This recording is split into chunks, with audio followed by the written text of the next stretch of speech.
ایک چیز ہمارے اندر یہ ہے کہ ہمیں غصہ بہت جلدی آتا ہے، اور اس غصے کا شکار وہ لوگ ہوتے ہیں جو کمزور ہوتے ہیں، ماتحت ہوتے ہیں۔ اب اگر ہمیں گھر میں غصہ آیا ہے تو ہمارے سامنے سب سے آسان ہدف جو ہے وہ ہماری اولاد ہوا کرتی ہے۔ بچہ سامنے بیٹھا ہے تو اس کو تھپڑ مار دیا اور اپنا غصہ نکال دیا، بچی قریب آئی ہے تو اس کو تھپڑ مار دیا، اپنا غصہ ٹھنڈا کر لیا، اور اگر تھپڑ نہیں بھی مارا تو اس کو اپنے انتہائی غصے میں اور اس کو اتنی زور کا ڈانٹا اور اتنی اپنی اندر کی ساری بھڑاس نکال دی کہ وہ سہما کھڑا ہے کہ پتہ نہیں مجھے یہ تو بتا دیا جائے میرا جرم کیا ہے، غلطی ہے یا نہیں ہے۔ صرف اور صرف ڈانٹنے کا بہانہ ڈھونڈ کر اپنے اندر کی فرسٹریشن اور اندر کی بھڑاس کو ختم کرنا، یہ ایک ہماری عام عادت بن گئی ہوئی ہے۔ آفس میں کام پورا نہیں ہوا، آفس میں لیٹ ہو گئے، آفس میں باس کے ساتھ کسی معاملے پر تو میں ہو گئی، اپنے کولیگ کے ساتھ جھگڑا ہو گیا، اب وہاں پر تو غصہ نکال نہیں سکتے تو غصہ نکالیں گے اپنے ماتحتوں پر۔ اب یا وہاں پہ آفس میں بھی ماتحت نہیں ملا، گھر میں آئے تو بیوی ہے، آتے ساتھ ہی بیوی پر چڑھائی کر دی جائے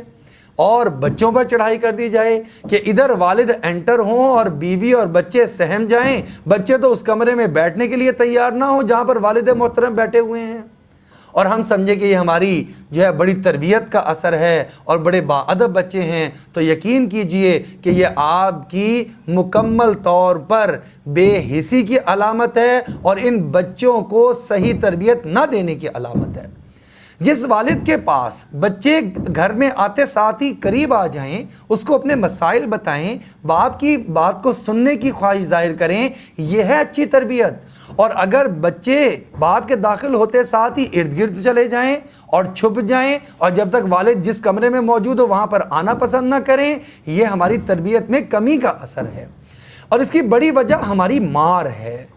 اچھا، مزیدار بات یہ ہے کہ ہم مارتے کن باتوں پر ہیں؟ اگر غور کریں تو ہمیں چھوٹی چھوٹی باتیں لگیں گی۔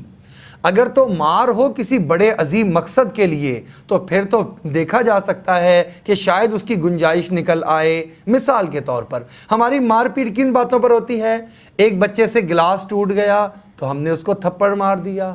ایک بچے نے اپنا کھلونا خراب کر دیا، بھئی کھلونا دیا ہی آپ نے اس کو کھیلنے کے لیے ہے، بیلون آپ نے دیا ہی اس کو اس لیے کہ وہ اس سے کھیلے اور اس کو پھر پھاڑ دے،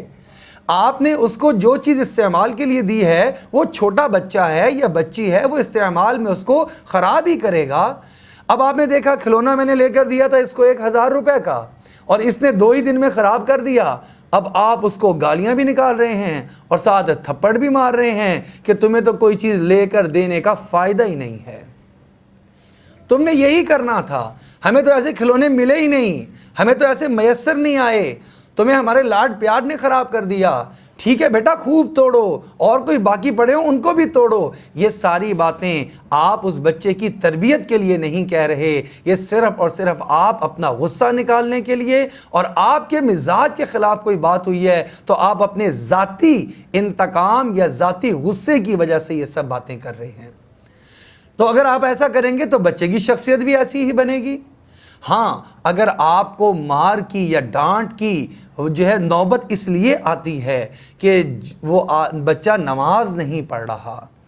تو حدیث مبارکہ میں آتا ہے، نبی اکرم صلی اللہ علیہ وسلم نے ارشاد فرمایا کہ 7 سال کے تمہارے بچہ اور بچی ہو جائیں تو ان کو نماز پڑھنے کا حکم دو، اور جب 10 سال کے ہو جائیں اور پھر بھی نماز نہ پڑھیں تو پھر ان کو مارنے کی گنجائش۔ اس کا مطلب یہ ہوا صحیح تعلیم اور صحیح تربیت کے لیے اگر سختی کرنا پڑے تو اس کی تو اجازت اور گنجائش ہے، لیکن صرف میرے مزاج کے خلاف اگر کوئی بچہ بات کر رہا ہے اس پر بھی میں غصہ نکالوں اور ماروں، اس بات کی مجھے اجازت نہیں ہے۔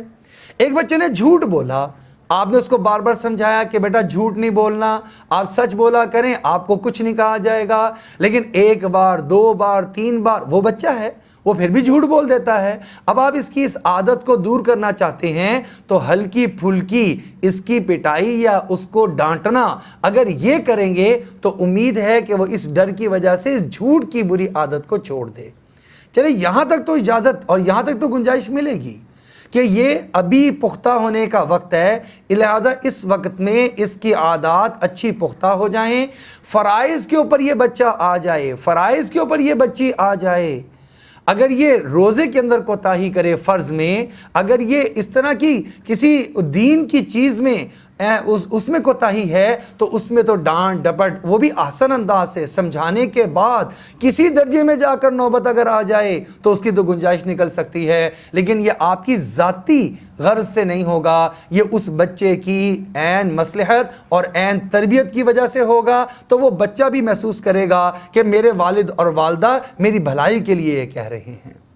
اس لیے یاد رکھیں، ہرگز بچوں کو مت ماریں، اگر ماریں تو اس کی کوئی ریزن ہونی چاہیے، اور وہ ریزن ذاتی نہیں ہونی چاہیے بلکہ وہ با مقصد ہونی چاہیے، اور وہ مقصد بچوں کی تعلیم، ان کی تربیت، ان کی اصلاح، اللہ کے احکامات کو پورا کرنا، اور جناب محمد مصطفیٰ صلی اللہ علیہ وسلم کی سنت مبارکہ کو اپنانے کی تاکید کرنا، اس کے لیے ہوگا تو یہ درست سمت میں ہوگا اور اس کا فائدہ ہوگا، ورنہ مار ہمیشہ بچوں کی شخصیت میں بگاڑ کو پیدا کرے گی، اصلاح کو پیدا نہیں کرے گی۔